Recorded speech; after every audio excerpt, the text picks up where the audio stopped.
আসন্ন ঈদুল আজহায় মুক্তি পেতে যাওয়া বহুল আলোচিত সিনেমা মালিক নিয়ে নতুন করে আলোচনায় এসেছেন চিত্রনায়িকা বিদ্যা সিনহা মিম।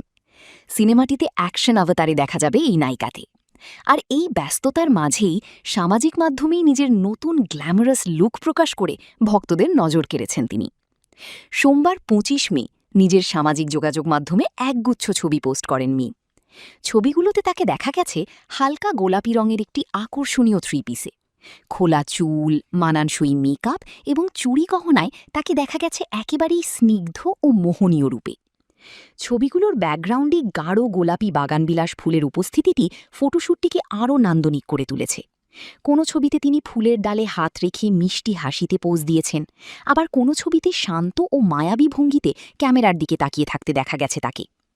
ছবিগুলো প্রকাশের পরপরই সামাজিক মাধ্যমে ব্যাপক সাড়া পড়ে যায়। হাজার হাজার লাইক ও মন্তব্যে ভরে ওঠে পোস্টগুলো। নেটিজেনরা তার নতুন লুক ও স্টাইলের প্রশংসায় ভাসান। উল্লেখ্য, ঈদুল আজহায় মুক্তি পেতে যাওয়া অ্যাকশন ঘরানার বিগ বাজেট সিনেমা মালিকে আরিফিন শুভর বিপরীতে অভিনয় করেছেন বিদ্যা সিনহা মিম। সিনেমাটির ট্রেলার প্রকাশের পর থেকেই আলোচনায় রয়েছে ছবিটি। আর এমন সময়ে মিমির এই শান্ত ও স্নিগ্ধ লুক নতুন করে ভক্তদের আগ্রহ আরও বাড়িয়ে দিয়েছে।